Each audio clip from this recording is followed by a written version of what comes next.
예, 이어서 8번을 보도록 하겠습니다.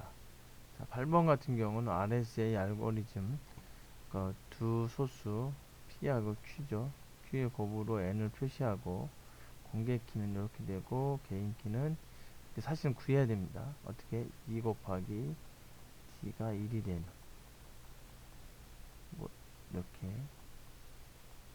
찾아야 돼요. 자, 2를 알면 D 구하는 건 쉽습니다. 뭐 쉽다는 게 이렇게 뭐 선을 계산할 수 있을 정도 쉽다는 얘기는 아니고 구할 수 있다 뭐 이렇게 생각하시면 되고요. P하고 Q가 큰 수면 이거 사실은 계산하기 좀 어렵긴 하지만 컴퓨터가 할 거니까. 근데 요거를 모르는 상태에서는 이거 구하기 어렵다는 얘기죠. 그래서 공개키를 가지고 개인키를 도출할 수 없다. 뭐 이런 거. 근데 이게 RSA 알고리즘 여기서 봐도 쉽게 알 수 있는 거고요. 자, 여기 공개키라고 하면 누구의 공개키가 되겠어요? 내가 메시지를 보낸다고 하면 받는 사람이 공개키가 되겠죠. 요거 이제 참고해서 보시면 될 거고요. 그래서 이거는 수신자 받는 사람의 공개키예요. 받는 사람의 공개키를 이제 인터넷에도 올려놓으면 이제 A라는 사람이 B라는 사람한테 메시지를 보낼 때 B의 공개키 여기 2가 있죠. 이걸 가지고 암호화해서 보낼 겁니다. 가장 기본은 뭐냐면 2에 29수 이렇게 해서 보냅니다.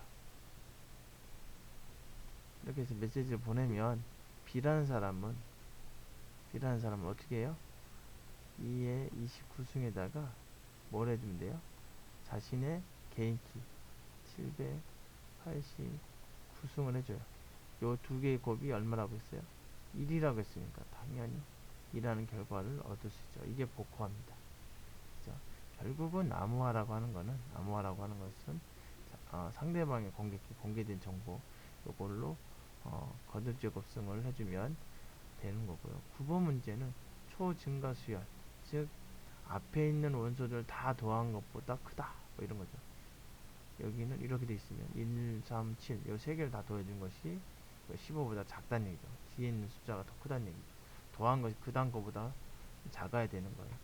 초증가 수열 집합 이렇게 주어졌을 때 요거에 대응되는 정수는 무엇이냐? 그러니까 자릿수 이거 순서대로 생각하면 돼. 여기 앞에가 1, 0, 0, 여기 1, 1, 그다음에 여기 0, 1, 1. 그래서 뭐예요? 1 곱하기 1 곱하기 15, 1 곱하기 35 이런 식으로 쭉 더해주면 513이라고 하는 숫자가 나옵니다. 그러니까 이 이진 수열이 결국 513이라고 하는 거랑 같은 거다 이거죠. 그러니까 예를 들어서 내가 어떤 메시지 보내겠다. 그 메시지를 이렇게 이진 수열로 만들 수도 있는 거죠. 그러니까 이진 수열로 만드는 방법이 여기 나와 있네요. 그죠? 267이라고 하는 메시지가 나오면 이걸 이진 수열로 어떻게 바꿀 거냐? 이렇게 바꾸자 이거죠. 여기 있는 원소로 표현을 한다는 얘기예요. 그럼 어떻게 해요? 267에서 가장 가까운 수, 267보다 작은 수 중에 가까운 수가 얼마예요? 151이죠. 150 플러스 뭐예요? 70, 얼마냐면 116이래요. 두 개 더해주면 276이잖아. 116을 또 쪼개요. 뭘로? 여기 작은 수 중에. 그럼 여기 뭐가 있어요? 71이 있네. 71 더하기 얼마가 되겠어요? 45. 그죠? 이런 식으로 쪼개요. 그래서 267은 이렇게 쪼개질 수 있다. 이렇게 쪼개지면 이거는 자릿수를 가지고 따지면 되겠죠. 자, 어떻게 해요? 여기 1이 없잖아, 1이. 여기 1이 없으니까 여기 0일 거고. 그 다음 요거는 여기 3. 그 다음은 얼마예요? 7. 그 다음 숫자 15가 없으니까 0. 그 다음에 있으니까 35. 그 다음에 71. 그 다음은 뭐야? 151. 맨 마지막은 뭐야? 311이 없어서 그래요. 여기대로 순서대로 쓰면 안 돼요. 작은 순서대로. 여기 순서대로 쓰셔야 됩니다. 그래서 이렇게 해가지고, 여기 오타네요. 267이 되는데, 267에 대해서 이렇게 바꿔줄 수 있습니다. 자, 그 다음 3번 문제. 자, 요거를 이제 트는 거죠. 요 정보를 알고 있으면, 요 숫자가 주어졌을 때 이걸 가지고 이진 수열을 만들어낼 수 있거든요. 근데 이거를 흐트러 놓으면 못 만든다는 게 요 문제의 요 알고리즘의 가장 핵심입니다. 그래서 이건 어떻게 하냐면 요 공식대로 n을 곱해요. 어디에다가 요 집합에다가. 그래서 n이 37이라고 돼 있으니까 37 곱하기 1, 37 곱하기 3, 37 곱하기 7 이런 식으로 모든 원소를 다 곱해요.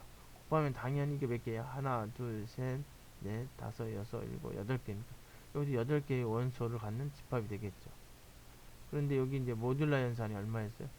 601로 모듈라 연산을 하니까 값이 점점 커졌다가 작아졌다 이렇게 왔다 갔다 하죠. 모듈라 연산해서 그렇습니다. 자, 이 순서 이것도 바꾸면 안 돼요. 이 순서를 가지고 따질 겁니다. 자, 그 다음에 4번은 뭐냐면 37의 여건을 구하여라 이 얘기예요. 이렇게 되는 걸 찾는 거예요. 자, 여건 구하는 방법은 여러 가지 방법이 있는데 여기서 조금 쉽게 하는 방법. 페이지 62페이지 예제 2.3.4를 보면 유클리드 호재법을 이용해서 하는 방법인데 자, 600일. 600일은 뭐예요? 37하고 뭘 곱했을 때 600일이 되느냐? 37을 했을 때 뭐가 나머지를 썼다 이렇게 써진다 이거죠. 근데 여기 37을 다시 9로 나눠요. 이렇게 되고 이렇게 되죠. 그래서 나머지 1이 될 때까지 계속 나누는 거예요. 그래서 여기서 이제 안 보이는데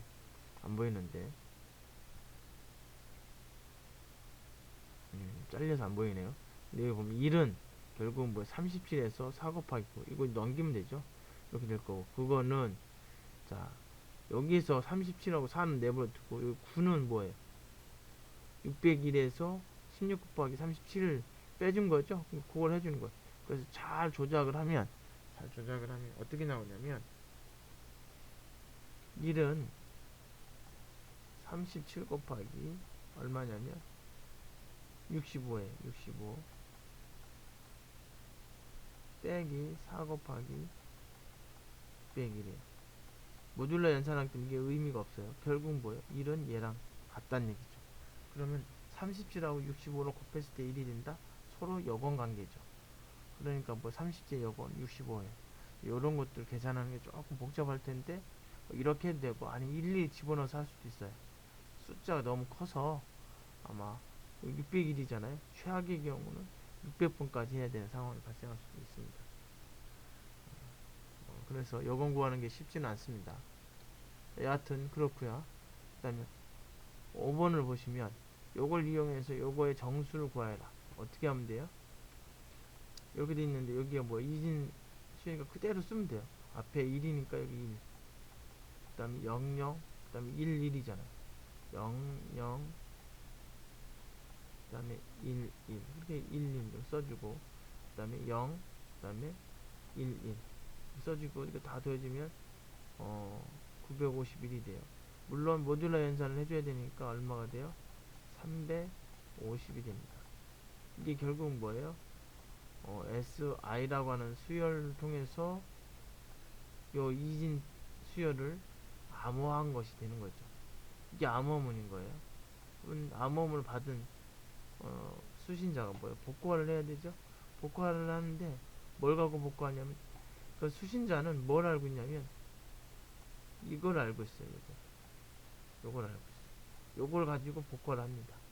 이게 어떻게 보면 복구화 키가 되겠죠. 65를 해주면 65를 뭐 여기다 곱해줘도 되지만 이것도 모듈러 연산에서 350이니까 350이 해주니까 어떤 큰 값이 나올 거고 모듈러 연산할 때는 513이 나오더라. 513 어디서 많이 보던 건데 여기죠. 즉 요거 이진 1번의 요거 이진 수열이 이걸 갖고 암호화했을 때 어떻게 원래 값이 뭐냐 요거다라고 하는 것을 알아낼 수 있는 거죠. 물론 513을 갖고 쭉 찾으면 얘 암호화할 때 평문을 암호화했는데 이 평문을 유도해낼 수가 있습니다.